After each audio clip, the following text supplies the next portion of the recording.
అత్యంత కృప కలిగిన మా ప్రభువా, పరిశుద్ధమైన మా తండ్రి, నీ ప్రశస్తమైన నామంలో స్తోత్రాలు వందనాలు చెల్లిస్తూ ఉన్నాం. ఈ సాయంకాల సమయంలో ప్రభువా, మరి నాయన ఈ స్థలంలో మా ప్రియులు కొండయ్య గారు, వారి కుటుంబము, అలాగే ప్రభువా నీ యొక్క ప్రజల మధ్య ఈ గృహంలోనికి మమ్మల్ని తీసుకొచ్చారు. మీకు స్తోత్రాలు వందనాలు చెల్లిస్తూ ఉన్నారు. ప్రభువా, మొట్టమొదటిసారిగా ఈ గృహంలో మేము అడుగు పెట్టి ఉన్నాం మా తండ్రి. మేము నమ్ముచున్నాం ప్రభా, మీ సన్నిధి మా మధ్యలో ఉన్నదని. ఎందుకంటే ప్రభువా, మేము మీ నామం పేరిట వచ్చి ఉన్నాము. అలాగే ప్రభువా, మరి ఈ గృహంలో గత 2 నెలల్లో ప్రభువా చాలా దుఃఖకరమైన, విషాదకరమైన పరిస్థితి జరిగినట్లుగా మేము విన్నాము. మరి కుటుంబానికి సంబంధించిన ప్రతి వ్యక్తిని, రక్త సంబంధుల్ని మీరు ఓదార్చండి ప్రభా. 2 నెలల్లో వారి తల్లిని తండ్రిని కోల్పోయి ఉన్నారు ప్రభా. వారిని ఆదరించండి ప్రభా, వారిని ఓదార్చండి, వారిని ప్రభా మీరు దీవించండి, ధైర్యపరచండి. ఈ దుఃఖ సాగరంలో వారు ప్రయాణం చేస్తుండగా ప్రభా, వారికి మీరు తోడు నీడగా ఉండండి. దావీదన్నట్లుగా, నేను గాఢంధకారపు లోయలో నేను నడిచినను, ఈ అపాయంకు నేను భయపడను, ఎందుకంటే నువ్వు నాకు తోడుగా ఉన్నావు. నీ దుడ్డు కర్ర, నీ దండము నన్ను ఆదరించను అని రాయబడి ఉన్నది. ప్రభా, నీ బిడ్డలను మీరు ఆదరించమని, వారిని ఓదార్చమని. ఎందుకంటే ప్రభా, ఈ లోకంలో మీరు ఆదరణకర్తగా మీరు పంపబడి ఉన్నారు కనుక బిడ్డలను మీరు ఆదరించండి. కుటుంబీకులను, రక్త సంబంధులందరినీ కూడా మీరు ఆదరించి ఓదార్చి వారిని బలపరచమని ఈ కూటాన్ని ప్రభా మీ హస్తంలో పెట్టి ఉన్నాం. నీ యొక్క ఆత్మ అభిషేకము మా మధ్యలో దించండి. నీ బిడ్డలకు కావాల్సిన ఆయన మాటలను మీరు నా హృదయంలో పెట్టండి ప్రభా. మేము చదవబోచున్న వాక్యాన్ని మీరు దీవించండి. నాతో మాట్లాడి మహిమ పొందమని ఇచ్చిన ప్రార్థన ప్రభుని యేసు క్రీస్తు ప్రశస్తమైన నామంలో మేము ప్రార్థించి వేడుకుంటున్నాము. ఆమేన్. ప్రభు నామంలో శుభములు. మరి ప్రభుని యేసు క్రీస్తు నామంలో మీ అందరికీ శుభములు. మరి కొండయ్య గారి యొక్క కుటుంబానికి నా యొక్క సంతాపాన్ని, నా యొక్క విచారాన్ని తెలియపరుస్తున్నాను. ఎందుకంటే మరి గృహంలో చాలా దుఃఖకరమైన పరిస్థితి, విచారకరమైన పరిస్థితి జరిగినట్లు మేము గ్రహించాము. నాకు తెలుసు, తల్లిని తండ్రిని కోల్పోవటము, వారిని లేకుండా జీవించటం చాలా కష్టకరమైన పరిస్థితి. కానీ ప్రతి పరిస్థితికి సరిపడా మనకు దేవుడు ఉన్నాడు. అందుకే ఈరోజు దేవుడు మిమ్మల్ని అందరినీ కూడా ఆదరించాలని, మిమ్మల్ని ధైర్యపరచాలని నా యొక్క ప్రార్థన, నా యొక్క విచారాన్ని లేకపోతే సంతాపాన్ని నేను తెలియపరుస్తున్నాను. కుటుంబీకులందరూ కూడా ధైర్యంగా ప్రభునందు విశ్వాసం ఉంచుతూ ముందుకు సాగాలని మీ అందరికీ ప్రేమతో మనం చేస్తున్నాను. దేవుడు మిమ్మల్ని ఆదరించాలని నా ప్రార్థన. మరి ఈరోజు గృహంలో మరి మీరు మమ్మల్ని ప్రేమతో ఆహ్వానించారు. అలాగే ఇలాగూ కూటంను ఏర్పాటు చేసుకున్నారు. మరి సంఘ బిడ్డలు, సహోదరులందరినీ కూడా పిలిపించారు. అందులోకై చాలా సంతోషం. మరి నా భాష అర్థమవుతుంది కదా అందరికీ? తెలుగు పర్వాలేదా అమ్మ? తెలుగు నా భాష అర్థమవుతుందా? అందరికి అర్థమవుతే సంతోషము. సరేనండి. మరి దేవుని యొక్క వాక్యాన్ని కొద్దిసేపు మీ ముందు నేను పెట్టాలని ఒక లేఖన భాగము మనం చదువుకుందాం. లూకా సువార్త 10వ అధ్యాయము 38వ వచనము నుండి 42వ వచనం వరకు మనము చదువుకుందామండి. లూకా సువార్త 10వ అధ్యాయము 38వ వచనం నుండి 42వ వచనం. Luke chapter 10 verse from 38 to verse 42. అంతటా వారు ప్రయాణమై పోతుండగా ఆయన ఒక గ్రామంలో ప్రవేశించారు. మార్తాను ఒక స్త్రీ ఆయనను తన ఇంట చేర్చుకున్నది. ఆమెకు మరియా అను సహోదరి ఉండేది. ఈమె యేసు పాదముల యొద్ద కూర్చుండి ఆయన బోధ వినుచుండెను. మార్త విస్తారమైన పని పెట్టుకున్నట చేత తొందరపడి ఆయన యొద్దకు వచ్చి, ప్రభువా, నేను ఒంటరిగా పనిచేయటకు నా సహోదరి నన్ను విడిచి పెట్టినందున నీకు చింత లేదా? నాకు సహాయం చేయమని ఆమెతో చెప్పుమన్నాడు. అందుకు ప్రభు మార్తా, నీవు అనేకమైన పనులను గురించి విచారము కలిగి తొందరపడుతున్నావు, గాని అవసరమైనది ఒక్కటే. మరియు ఉత్తమమైన దానిని ఏర్పరచుకున్నాను. అది ఈమె యొద్ద నుండి తీసివేయబడదని ఆమెతో చెప్పాడు. దేవుడి చదవబడిన వాక్యం దీవించిన గాక. ఈరోజు ఒక చిన్న అంశము మీ ముందు నేను పెట్టాలని కోరుతున్నాను. దేవుడు నా మనసులో పెట్టిన ఆలోచన మీ ముందు పంచుకుంటున్నాను. Welcoming Jesus into our home. మన గృహంలో యేసయ్యను ఆహ్వానించటం.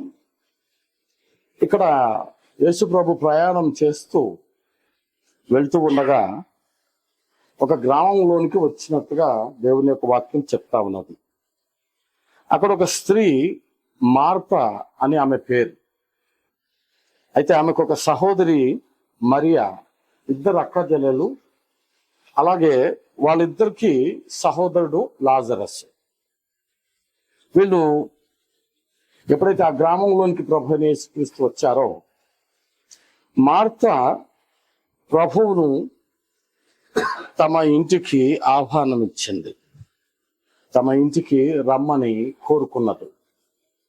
ఇక్కడ మరి ప్రభువు కూడా ఆమె మాట విని ఆమె గృహానికి వచ్చినట్లుగా మనం చూస్తూ ఉన్నాం. గృహానికైతే వచ్చాడు, ఆహ్వానించింది. కానీ ఆమె చాలా పనులు పెట్టుకుంది. ఎందుకంటే అతిథి ఇంటికి వచ్చాడు కాబట్టి మంచిగా వండి పెట్టాలి, లేకపోతే ఏది శుభ్రం చేయాలి, ఇది శుభ్రం చేయాలి, ఇక్కడ కూర్చొని పెట్టాలి, లేకపోతే ఇది చేయాలి, అది చేయాలని ఆమె ప్రయత్నాలు చేస్తూ ఉండగా ఆమె ఒకతే పనిచేస్తుంది కాబట్టి ప్రభుతో ఆమె ఒక మాట చెప్తుంది. ఏమని చెప్తుందంటే, ప్రభువా, నేను ఒక్కదానే పని చేస్తున్నాను, మరి మా సహోదరి నీ దగ్గర కూర్చొని నీ చెప్తున్న మాటలు వింటుంది, మరి నీకు నా విషయంలో చింత లేదా? నువ్వు ఆమెను కొంచెంసేపు నాకు సహాయం చేయడానికి పంపించమని ప్రభువుతో అడిగినప్పుడు, మార్తా 41 వచ్చింది, చదవండి. అందుకు ప్రభు, మార్తా, నీవు అనేకమైన పనులను గురించి విచారం కలిగి తొందరపడుచున్నావు, గాని అవసరమైనది ఒకటే. మరియా ఉత్తమమైన దానిని ఏర్పరచుకోనేను, అది ఆమె యుద్ధ నుండి ఎప్పుడు కూడా తీసివేయబడదు అని ఆమెతో చెప్పాడు. యేసు ప్రభునైతే గృహంలోనికి ఆహ్వానించారు. ఏమండి, ఆహ్వానించి కూర్చొని పెట్టింది. కానీ మార్త ఆయా పనులలో నిమగ్నురాలుగా ఉండి ఆమె అసలు ప్రభువుని ఎందుకు ఆహ్వానించిందో, ఆహ్వానించిన కారణం ఏంటో ఆ విషయాల గురించి మాట్లాడకుండా, ఆలోచించకుండా ఆమె అనేకమైన పనులు పెట్టుకుంది అన్నట్టుగా చాలా ఆ విషయాల గురించి ఆమె విచారపడుతున్నట్లుగా ఇక్కడ ప్రభు చెప్తూ ఉన్నాడు. ఈరోజు మన జీవితంలో ఈ విషయాన్ని మనం నేర్చుకోవాలి. ఈ వాక్య భాగం మీద నేను 2-3 రకాలుగా దేవుని యొక్క వాక్యాన్ని నేను చెప్పాను. కానీ ఈరోజు ఎందుకో మధ్యాహ్నం నుండి ఈ మాట, యేసుని మన గృహంలోనికి ఆహ్వానించినప్పుడు, ఎందుకంటే నాకు ఇంకొక వ్యక్తి కూడా జ్ఞాపకం వస్తూ ఉన్నాడు. సీమోన్ అనే పరిసయ్యుడు యేసుని తన గృహంలోనికి ఆహ్వానించాడు. ఆహ్వానించాడు, కానీ ఆయనను పట్టించుకోలేదు.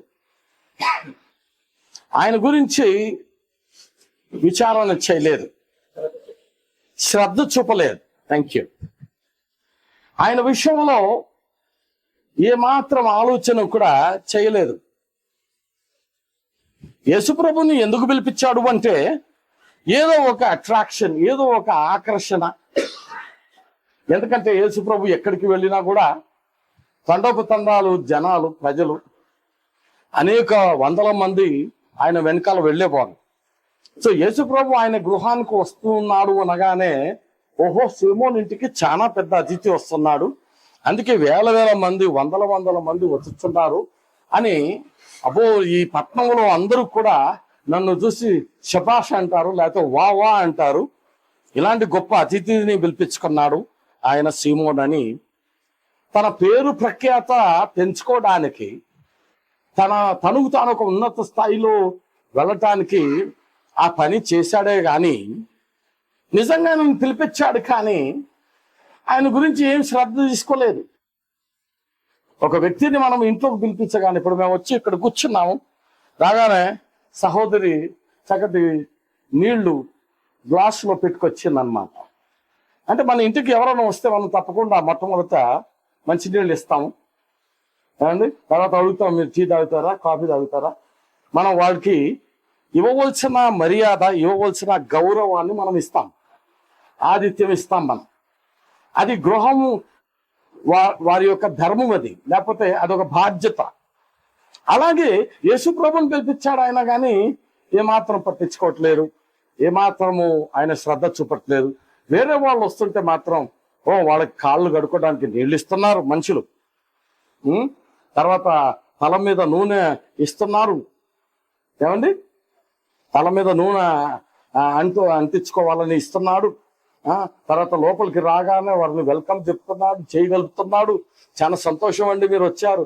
కానీ యేసుప్రభుని పిలిపించాడే గాని, ఆ లోపలికి రమ్మన్నాడే గాని తీసుకొచ్చి మూలకు కూర్చొని పెట్టారు. ఇక ఆయనను పట్టించుకోవట్లా.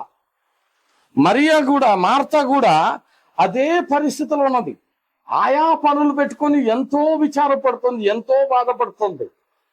కానీ మరియా అలాగ చేయలేదు. మరియా ఏం చేసింది? ఆయన పాదాల దగ్గర కూర్చుంది. ఈరోజు ఒక విషయాన్ని మనం బాగా గమనించాలి.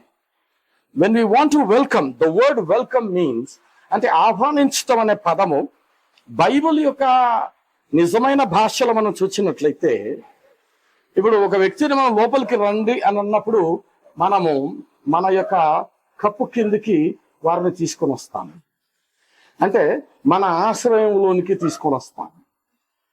మనం వారికి ఏమి ఇచ్చినట్టు? ఆశ్రయం ఇచ్చినట్టు.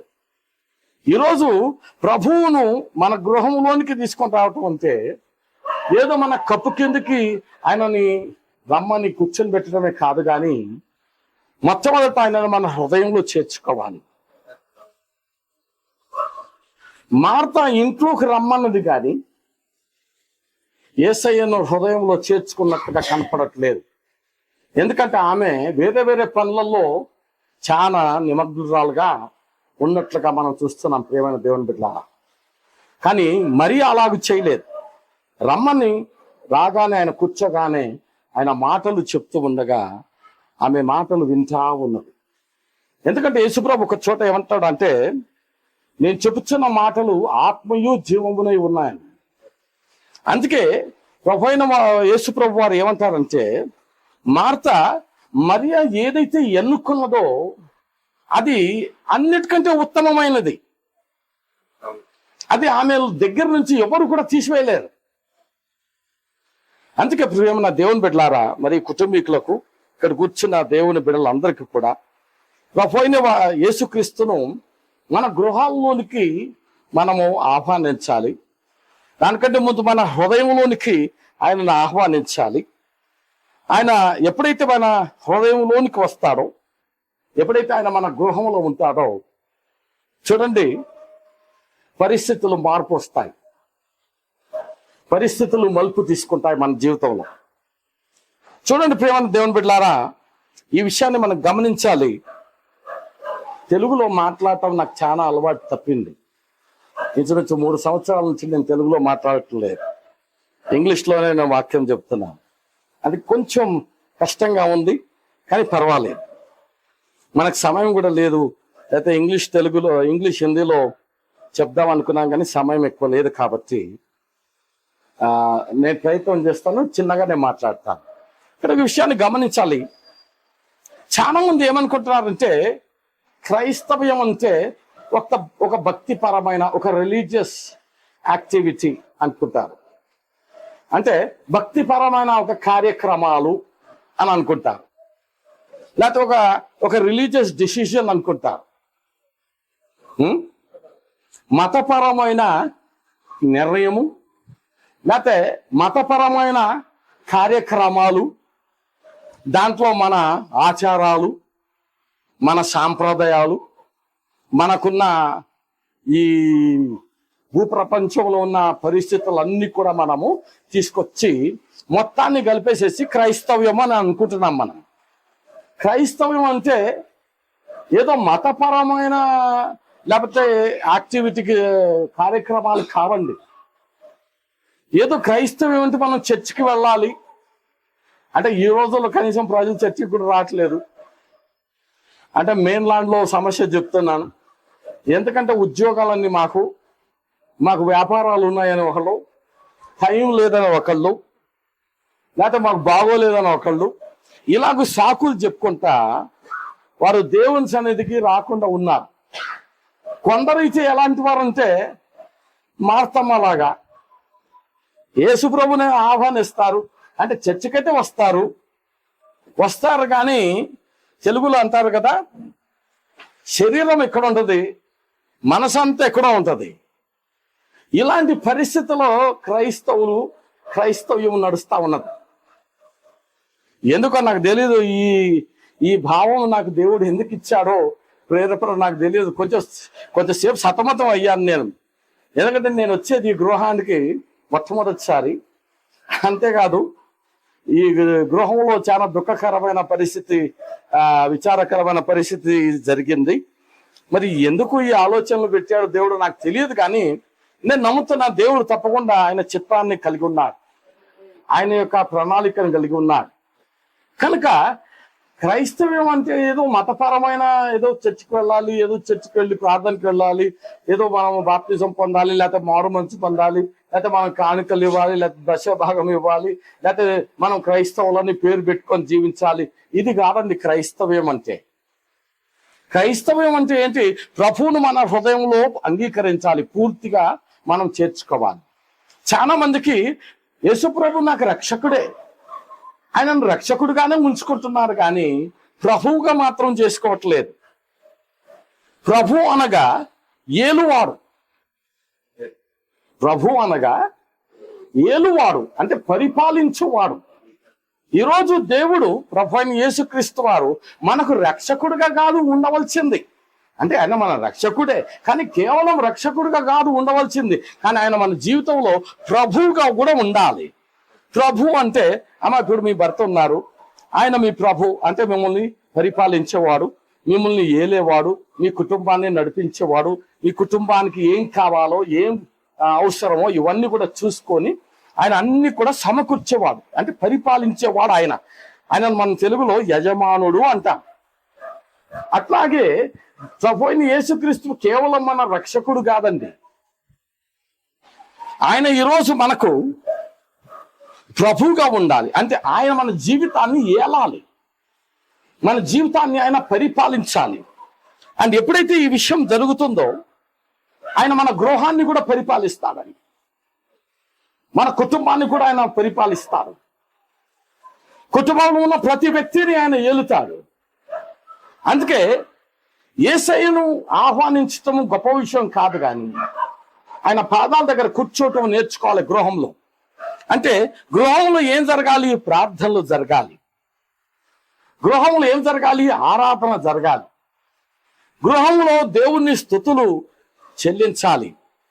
ప్రతి గృహంలో దేవుని కొరకు బలిపీఠం కట్టాలి. ప్రతి గృహంలో ఏముండాలి? బలిపీఠం ఉండాలి. ఏ గృహంలో అయితే బలిపీఠం కట్టరో, ఏ ఏ కుటుంబంలో అయితే కలిసి ప్రార్థన చెయ్యరో, లేక ప్రార్థన ఏ ఇంట్లో అయితే ఏ కుటుంబంలో అయితే ఉండదో, ఆ పిల్లలు లేకపోతే ఆ కుటుంబీకులు చాలా ప్రమాదకరమైన పరిస్థితుల్లో జీవిస్తారు. అర్థమవుతుందండి? అందుకే ఈరోజు దేవుని బిడ్డలైన మనము మన కుటుంబంలో, మన గృహంలో బలిపీఠం అనేది కట్టాలి, ఖచ్చితంగా కట్టాలి. మీకు గుర్తుందా? ఇజ్రాయెల్ దేశం నుండి ఫిలిస్తీన్లు బలిపీఠాన్ని తీసుకొని వెళ్ళారా? దేవుడు వారిని అందరినీ కూడా మొత్తాడు. వద్దు, ఈ బలిపీఠం వద్దు, ఈ ఇజ్రాయెల్ దేవుడి యొక్క బలిపీఠం ఇక్కడ వద్దు, పంపించేద్దాం అనేసి పంపించేశారు. సరే, అది తీసుకొని వచ్చే విధానం కూడా తప్ప అనుకోండి. ఇవన్నీ వివరించడానికి చెప్పడానికి మనకు సమయం లేదు, కానీ పంపించేశారు. అయితే మార్గంలో ఒక వ్యక్తి ఇంటికి తీసుకొని వెళ్ళారు ఆ బలిపీఠాన్ని. ఆ యొక్క నిబంధన మందస్సమును ఓబేద్ ఏదోం అనే వ్యక్తి గృహానికి తీసుకొని వెళ్ళారు. ఎప్పుడైతే ఆ మందస్సము లేకపోతే ఆ బలిపీఠం, దేవుని యొక్క సన్నిధి ఎప్పుడైతే ఆ అన్యుడి ఇంటికి, ఓబేద్ ఏదోం ఇంటికి ఎప్పుడైతే ఆ దేవుని యొక్క సన్నిధి వచ్చిందో, బైబిల్ గ్రంథం ఏం చెప్తుందంటే ఆయన గృహమును దేవుడు గొప్పగా దీవించాడట. ఆయన ఇంటిని గొప్పగా దీవించాడంట. ఆయన కుటుంబాన్ని దీవించాడంట. ఆయన కుటుంబంలో సమృద్ధిని ఇచ్చాడంట. ఆయన కుటుంబంలో గొప్ప ఆశీర్వాదమును ఇచ్చాడంట. ఒక అన్యుడి ఇంట్లో దేవుని యొక్క మందస్సము వెళ్ళగానే, దేవుని యొక్క సన్నిధి వెళ్ళగానే అంత గొప్ప ఆశీర్వాదం ఒక అన్యుడి ఇంటికి వచ్చిందని పరిశుద్ధ గ్రంథం చెప్తా ఉంది. ప్రియమైన దేవుని బిడ్డలారా, ఈరోజు మనం ప్రభువుని నమ్ముకున్న బిడ్డలం, మనం విశ్వాసం అని చెప్తున్నాం. ఈరోజు ఆయన సన్నిధి మన గృహంలో ఉన్నదా? మనం దేవుని యొక్క మందస్సాన్ని కలిగి ఉన్నామా? లేకపోతే బలిపీఠాన్ని మనం కట్టామా? ఈరోజు మన ఇంట్లో ప్రార్థనలు జరుగుతున్నాయా? మరియమ్మ యేసయ్య పాదాల దగ్గర కూర్చున్నట్టు మనం కూర్చుంటున్నామా? మన ఇళ్లలో బైబిల్ మనం చదువుతున్నామా? మన ఇళ్లలో ప్రార్థనలు మనం చేస్తున్నామా? మన బిడ్డలు ప్రార్థన చేస్తున్నారా? మనం చేస్తున్నామా ప్రార్థన? దేవుని యొక్క భయభక్తులు మనం పిల్లల్ని పెంచుతున్నామా? ఈ విషయాలు మనము చదవటమే కాదు, తెలుసుకోవటము, దాని ప్రకారంగా జీవించటము అంతకంటే చాలా ప్రాముఖ్యమైనది. ప్రేమైన దేవుని బిడ్డలారా, అందుకే ఈ రాత్రికాల సమయంలో మనం యేసయ్యను వెంబడించాలి అంటే, ఆహ్వానించినప్పుడు మనము మన గృహాల్లో కాదు, ముందు మన హృదయంలోనికి ఆహ్వానించాలి. ఆయనను మన హృదయంలోనికి ఆహ్వానించినప్పుడు మన జీవితాన్ని ఎప్పుడైతే టోటల్గా మనము ఆయనకి సమర్పిస్తామో, మనం సరెండర్ చేస్తామో, జీవితం అంతా కూడా సగం కాదు. మనం ఎలా ఉంటామంటే సగం కాలు లోకంలో పెడతాం, ఒక కాలేమో మనం దేవునిలో పెడతాం. ఎప్పుడు కూడా రెండు పడవల మీద ప్రయాణం చేస్తే మన జీవితానికి, మన ప్రాణానికి అపాయం, ప్రమాదం. అందుకే ఏదో ఒక పడవలో ఉండాలి. ఉంటే యేసయ్యలోనన్నా ఉండాలి, లేకపోతే లోకంలోనన్నా కలిసిపోవాలి. రెండు కుదరదు ఒకసారి. నేను లోకంలో ఉంటున్నాను కదండి, మరి లోక మర్యాదలు చేయాలి కదండి, మరి లోక పద్ధతులు ఉన్నాయి కదండి, లేకపోతే మా సాంప్రదాయాలు ఉన్నాయి కదండి, లేకపోతే మాకు ఇది ఉన్నాయి కదండి. యేసయ్య రాడు. అలాంటి గృహంలో యేసయ్య రాడు. అలాంటి హృదయంలో యేసు ప్రభు నివాసం చేయడు. ఈరోజు దేవుని యొక్క వాక్యము, బైబిల్ గ్రంథం ఏం చెప్తుందంటే, రెండంచుల వాడి అయిన ఖడ్గం కంటే వాడి అయింది. అమ్మ కొద్దిసేపు వినండి అమ్మ, అర్థమవుతుందా? కనుక ఈ వాక్యము ఎవ్వరిని కూడా వదిలిపెట్టదండి. అందులో నేను కూడా, ఒకవేళ నా జీవితంలో ఏదైనా లోపం ఉన్నట్లయితే ఈ ఖడ్గం నన్ను కూడా కోస్తుంది. నేను ఎవరో పెద్ద పాస్టర్ అయినా మెయిన్ ల్యాండ్ నుంచి వచ్చేవాడు చాలా గొప్ప ఆయన అట్లా అనుకోకండి మీరు. దేవుని వాక్యము రెండంచుల వాడి అయిన కటకము కంటే అది వాడి అయినది. అడ్డం వచ్చినోడు ఎవడైనా సరే నరకబడతాడు. దేవుని వాక్యానికి అమ్మ అని, అక్క అని, భార్య అని, పిల్ల అని, కూతురు అని, కొడుకు అని, లేదా తండ్రి అని ఎవరు సంబంధం లేదు. దేవుని వాక్యం అందరికీ సమానం. కనుక ప్రభువైన యేసుక్రీస్తు మన హృదయంలో రావాలి, మన గృహంలో రావాలి, మన యొక్క కార్యక్రమాల్లో ఆయన ఉండాలి, మనం చేసే ప్రతి పనిలో ఆయన ఉండాలి. ఆ పనుల ద్వారా, ఆ కార్యాల ద్వారా ఆయన మహిమపరచబడాలి. అప్పుడే ఆయన సరిగా వెల్కమ్ చేయబడి ఉన్నారు అని అర్థం, లేకపోతే ఆహ్వానించబడి ఉన్నారు అని అర్థం. లేకపోతే ఆయన తీసుకొచ్చి అటు కూర్చోయాన్ని కూర్చొని పెట్టడం, ఇక మన పనులలో మనం తిరగటం, మన ఆచారం, మన పరిస్థితుల్లో మనం చేసుకుంటూ బ్రతకటం, లోకంలో ఉన్న ఇవన్నీ కూడా మనం పాటిస్తూ జీవించటం. ఇది క్రైస్తవ్యం కాదు, ఇది దైవత్వం కాదు. ఇక్కడ దేవుని యొక్క వాక్యంలో మనం చూసినట్లయితే, ఏ వ్యక్తి అయితే తన జీవితాన్ని పూర్తిగా సమర్పించుకుంటాడో, అంటే సరెండర్ చేస్తాడో, దేవుని వాక్యానికి లోపరుస్తాడో, ఆ జీవితంలో దేవుడు చాలా గొప్ప ప్రభావాన్ని చూపిస్తాడు.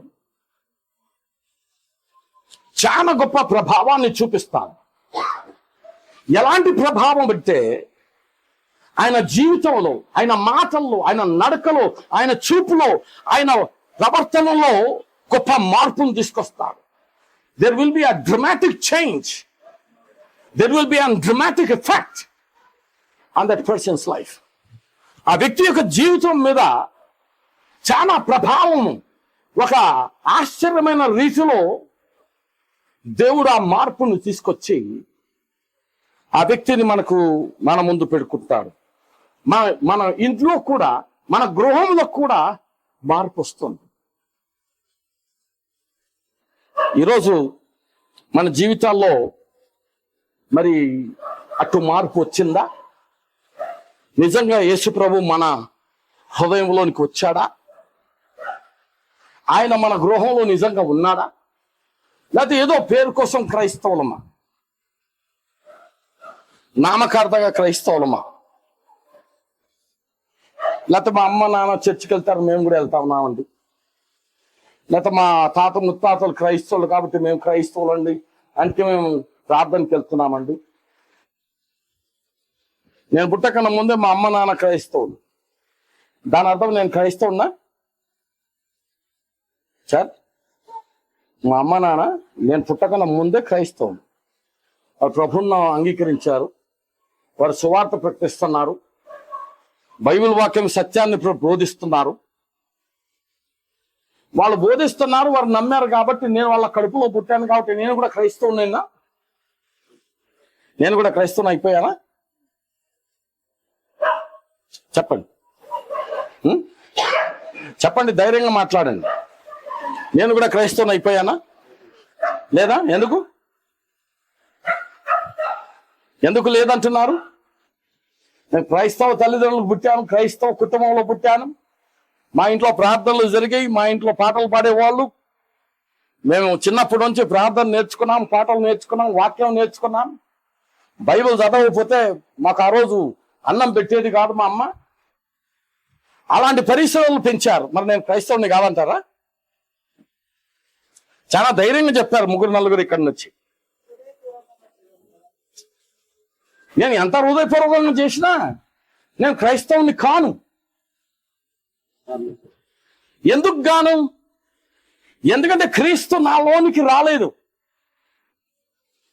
మా అమ్మ నాన్నగారు వారు మారు మనసు పొందారు, వారు పాపాలు ఒప్పుకున్నారు, పాప క్షమాపణ నిమిత్తం బాప్తిసం పొందారు వాళ్ళు ప్రభువైన యేసుక్రీస్తు నామంలో.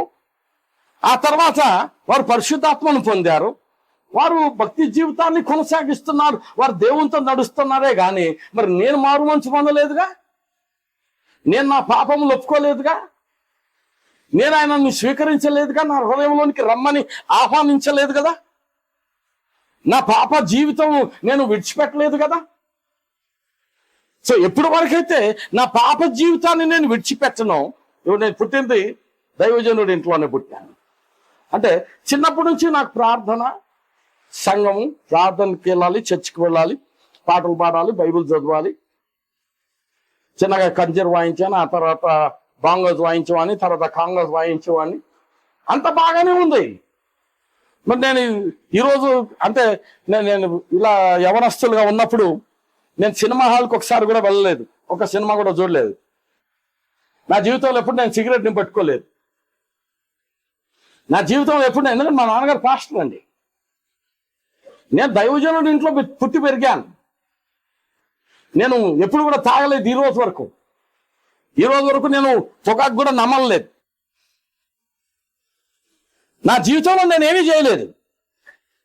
మా నాన్న అమ్మ క్రైస్తవులు, నేను క్రైస్తవులను అవ్వాలగా, నేను క్రైస్తవునిగా, నేను ఏమీ చేయలేదుగా. ఇవన్నీ చేస్తూ నన్ను నేను తప్పించుకోవడానికి ఏమైనా వీలుంటుందా? ఏమండి, వీలుంటుందా? సిగరెట్ తాగలేదు, పొగాకు తినలేదు, సారాయి తాగలేదు, సినిమా చూడలేదు, బూతులు ఆడలేదు. ఎందుకంటే మేము చిన్నప్పటి నుంచి ప్రార్థనలో పెరిగాం. నేను క్రైస్తవునిగా. మళ్ళీ చర్చిలో కంజర్ వాయించేవాడిని, లేదా బాంగోస్ వాయించేవాడిని, పాటలు పాడేవాడిని, రోజు బైబిల్ చదవాలి. క్రైస్తవునే కదా నేను. అని బైబిల్ వాక్యానుసారంగా చూస్తే మానవుడు జన్మించింది ఎలా జన్మించాడు? పాపంలోనే రూపివ్వబడ్డాము. పాపం చేతనే మన తల్లి మనల్ని కనింది. కాబట్టి జన్మ పాపము, కర్మ పాపం, 2 పాపాలతో జన్మిస్తాం మనం. ఆ పాపము పోవాలి అని అంటే యేసయ్యను మన హృదయంలోనికి చేర్చుకోవాలి. అంటే మనం సరైన విధంలో మారు మనసు పొందాలి. మనం చేసిన ప్రతి పాపం, మనం చేసిన ప్రతి తప్పును దేవుని సన్నిధిలో ఒప్పుకొని విడిచిపెట్టి మళ్ళీ ఏదో ప్రభా స్తోత్రం ప్రభా, నేను పాపిని ప్రభా, నన్ను క్షమించు ప్రభా, ఇలాంటి పశ్చాత్తాపం పనికిరాదంట. ఇలాంటి పశ్చాత్తాపం పనికిరాదు. పశ్చాత్తాపం హృదయం అంతట్లో నుంచి రావాలి. దుఃఖకరమైన హృదయంతో నేను తప్పు చేశాను అని. కొన్నిసార్లు పిల్లలు ఉంటారు కదా సిస్టర్, మీరు గమనించి ఉంటారు. ఒకవేళ పెద్దోడు చిన్నోడిని కొట్టిన, లేకపోతే చిన్నోడు పెద్దోడిని కొట్టిన, సారీ చెప్పండి, మీరు చెప్పారు కాబట్టి సారీ చెప్తారు. బట్ నిజంగా అయ్యో నేను మా తమ్ముడిని కొట్టాను కదా, లేకపోతే అయ్యో మా అన్నను కొట్టాను కదా అనే ఆ గ్రహింపుతో, లేకపోతే అవును నేను నిజంగా తప్పే నాది అని అంటాడా? ఏదో మనం తప్పు చెప్పు, సారీ చెప్పు అన్నకి, లేకపోతే తమ్ముడికి సారీ చెప్పు. ఈరోజు క్రైస్తవ ఈ యొక్క పరిస్థితుల్లో, క్రైస్తవ్యంలో కూడా ఏదో సారీ చెప్పు అయిపోద్ది. ఇంగ్లీష్ వాడు మనకు ఒక మంచి పదం నేర్పించాడు, సారీ అని. ఎంత చిన్న తప్పు చేసినా, ఎంత భయంకరమైన తప్పు చేసినా ఐఎమ్ సారీ, సింపుల్ గా సారీరా అయిపోయింది. సారీ చెప్పగానే నా పాపాలు క్షమించబడ్డాయి, నేను క్రైస్తవుని అయిపోయాను, నేను రక్షించబడ్డాను, ఇక నేను పరలోక రాజ్యం వెళ్ళిపోవాలని సంకలు ఎగరేయటమే. ఇలాంటి సారీలు, ఇలాంటి పనికిమాలిన పరిస్థితులు పనికిరావు దేవుడి దగ్గర. నువ్వు నిజంగా చేసిన దానికి ప్రభువా నా తప్పు, నన్ను క్షమించు ప్రభువా. సారీ అని చెప్పటం, నన్ను క్షమించండి అని చెప్పటం చాలా వేరుగా ఉందండి, చాలా డిఫరెంట్. మీరు గమనించి చూడండి, సారీ ఈజీగా చెప్పొచ్చు, నా తప్పయింది నన్ను క్షమించండి అని చెప్పటం చాలా కష్టం.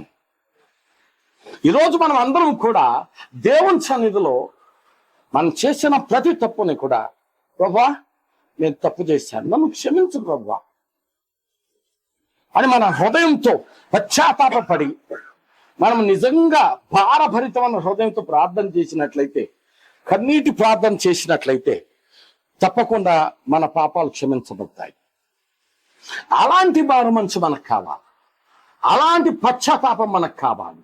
అండ్ మన పాపాలని కడిగేది ఒకటే, ప్రభువైన యేసుక్రీస్తు రక్తం. ఆయన రక్తంలోనే మనకు విమోచన, ఆయన రక్తంలోనే మనకు పాప క్షమాపణ, ఆయన రక్తంలోనే మనకు స్వస్థత, ఆయన రక్తంలోనే మనకు విజయం అన్నది కదండి. చూడండి, యేసుప్రభు ఈ లోకంలో ఉన్నప్పుడు కూడా ఒకడు అన్నాడు, ప్రభా నిత్యజీవం పొందటానికి నేను ఏం చేయాలా ప్రభా అని అంటాడు. ధనవంతుడైన యవనస్తుడు ఆ మాట అంటాడు, ప్రభా నిత్యజీవం పొందటానికి నేను ఏం చెయ్యాలి? ఆజ్ఞలు పాటించాలి బాబు అంటే, ఓ ప్రభు నేను చిన్నప్పటి నుంచి ఆజ్ఞలు అన్ని పాటించాడు ప్రభు అన్నాడు. అన్ని పాటించాడు ప్రభు అన్నాడు. అట్లయితే ఒక పని చెయ్యి, నీకున్నదంతా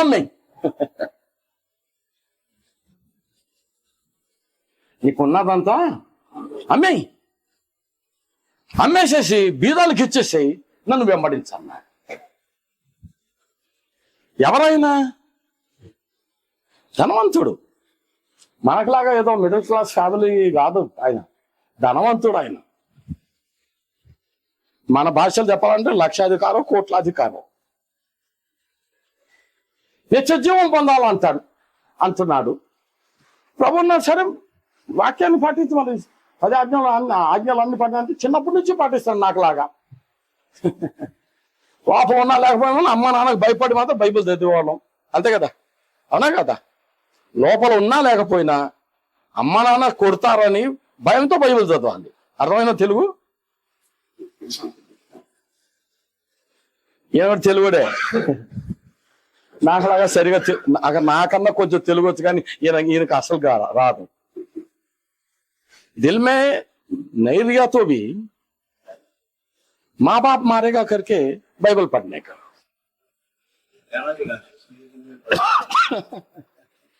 అవును, పాట కూడా పాడాం, जिंदगी मेरी बदल गई जब से मसीह आया है।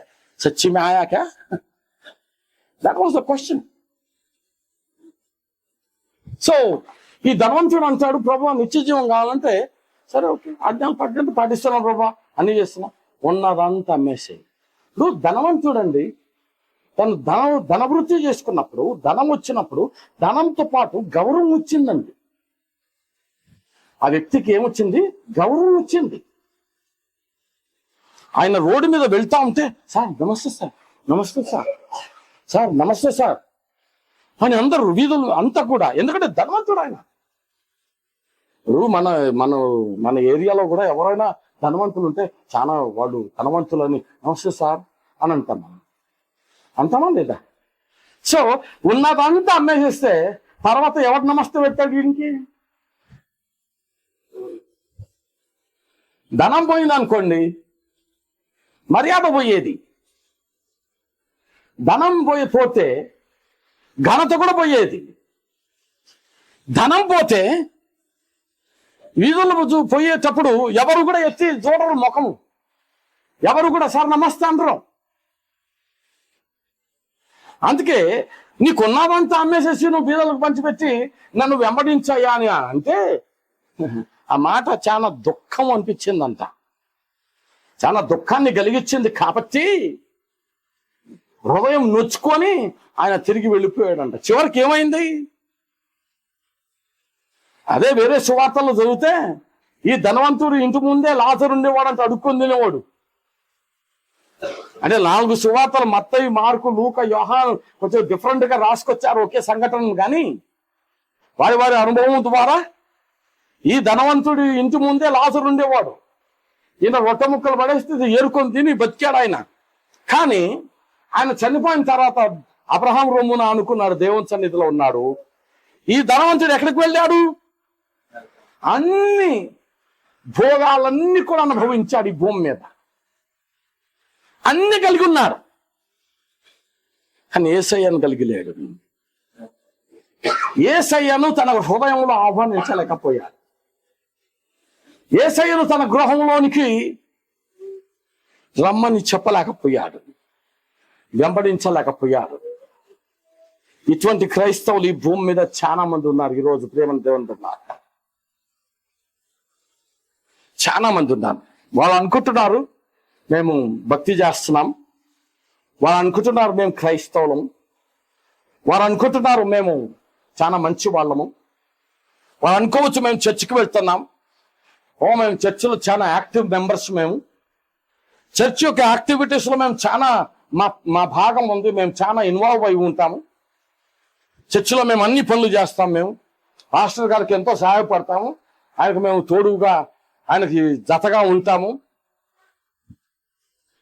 కానీ యేసయ్య హృదయంలో లేకపోతే ఆయన మన గృహంలో కూడా ఉండలేడు కదండి.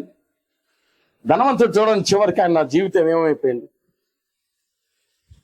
సీమోను పేతురుని చూశాడు యేసుప్రభు, చూసి నన్ను వెంబడించమన్నాడు. కానీ వెంబడించమన్నప్పుడు మొత్తాన్ని వదిలేసేయమన్నాడు కదా. పేతురు గారికి ఏం చెప్పాడు? నువ్వు చేసే పని, నువ్వు చేసే వృత్తి, ఆ వల ఇలా అంతా వదిలేసి నన్ను వెంబడించన్నా. అలాగే మత్తయి దగ్గరకు వచ్చాడు యేసుప్రభు. ఆయన ట్యాక్స్ కలెక్టర్ అన్నమాట. మొత్తాన్ని వదిలేసేయమన్నాడు, నన్ను వెంబడించమన్నాడు. అంటే ఈరోజు మన జాబులు వదిలేసామని చెప్పడం కాదు నేను ఇక్కడికి వచ్చి, లేదా మీరు పని చేయకూడదు అని చెప్పడం కాదు నా ఉద్దేశం.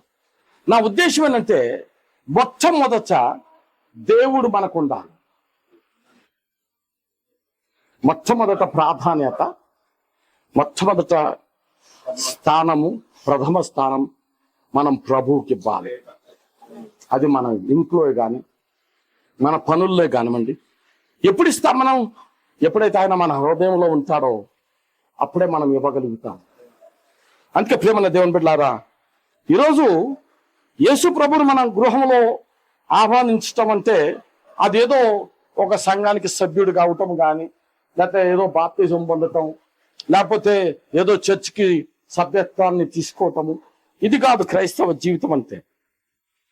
ఏమండి, ఏంటంటే మన సంపూర్ణమైన జీవితం ఆయనకు మనం సమర్పించి కమిట్మెంట్. సాతాను వాడు ఎటువంటి స్కీమ్స్ అంటే స్కీమ్స్ని ఏమంటాడు? పథకాలు. సాతాను వాడు ఎలాంటి పథకాలు పెట్టాడంటే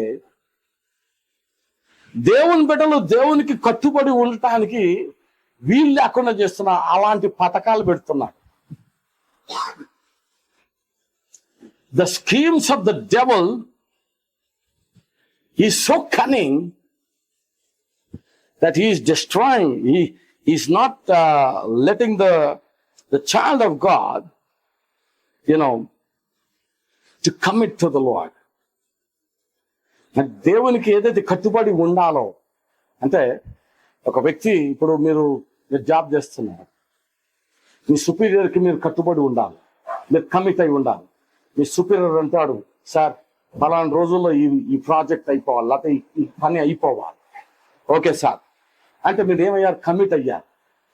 అలాగనే ఈరోజు ప్రేమల దేవుని బిడ్డలారా, మనము మన దేవునికి మన క్రైస్తవ జీవితం విషయంలో మనం కమిట్ అయ్యి జీవించాలి. అంటే మనం కట్టుబడి ఉండాలి, కట్టుబడి జీవించాలి మనం కదండి. ఎవరన్నా స్త్రీ తన భర్తతో అనొచ్చా, నేను పెళ్లి చేసుకుంటా, నా ఇష్టం వచ్చినట్టు తిరుగుతా నేను? ఒప్పుకుంటారా సార్? ఒక్కరా? సార్ మీరు ఒప్పుకుంటారా?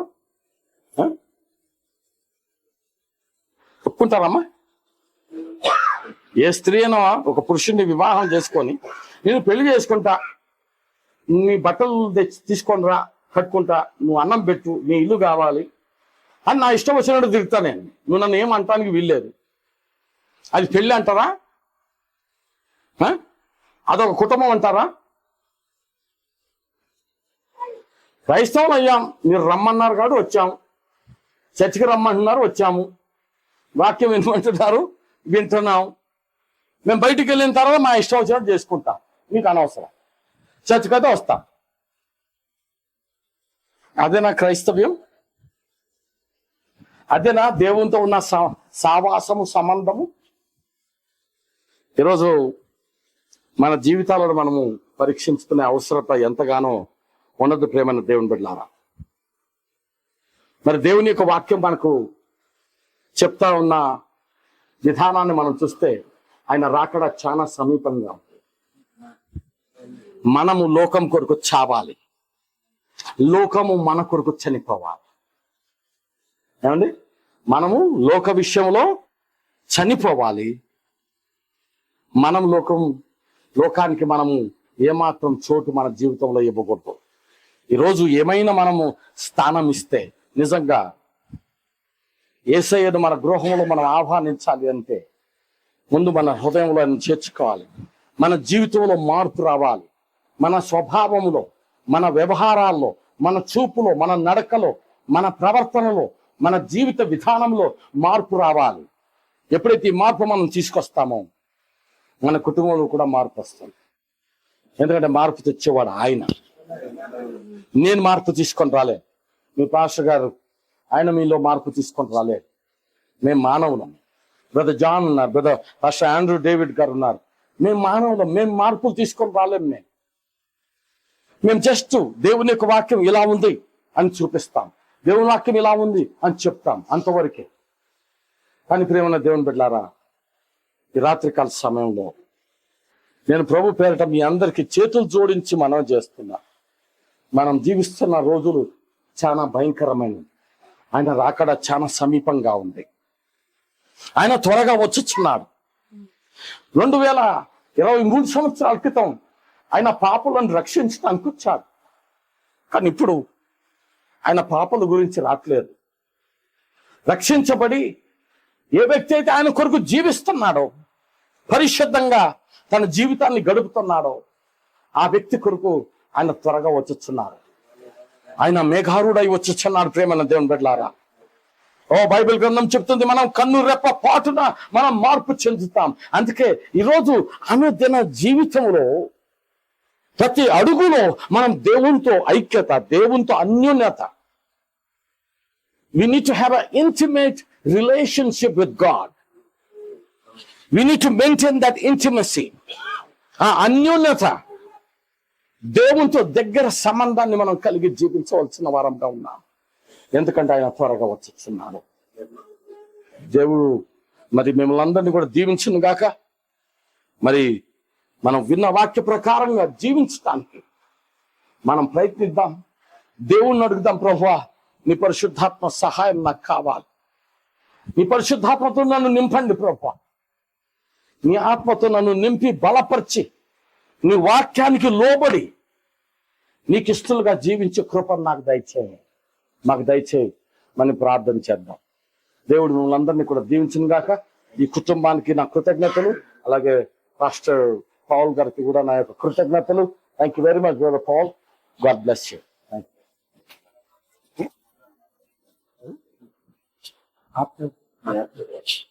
సరే, ప్రార్థన చేద్దాం.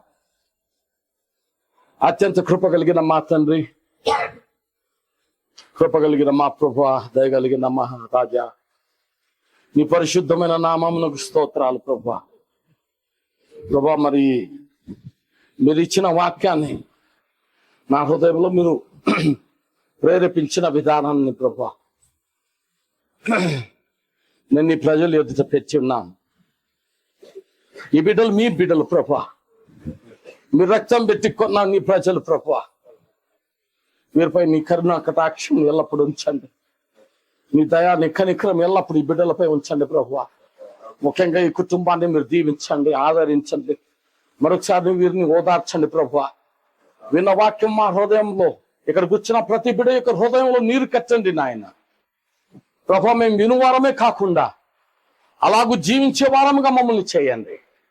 ఈరోజు వినువారి గురించి మీరు సంతోషపడట్లేదు, కానీ విని ఆ విషయాలను గైకొని అలాగూ నడుచుకున్న వారు, అలాగూ నీ వాక్యాన్ని నాయన నెరవేరుస్తూ జీవిస్తున్న వారు విషయంలో మీరు సంతోషపడుతున్నారు. అట్టి వారుగా మమ్మల్ని చేయండి. మమ్మల్ని అందరినీ కూడా మీ హస్తంలో పెట్టు. మరొకసారి ఈ గృహంపై నీ నిండైన ఆశీర్వాదములు కుమ్మరించమని, దీవించమని చిన్న ప్రార్థన ప్రభువైన యేసుక్రీస్తు అత్యంత పరిశుద్ధమైన నామంలో ప్రార్థించి వేడుకుంటున్నాము. ఆమేన్. God bless you. దేవుడు మిమ్మల్ని అందరినీ దీవించండి.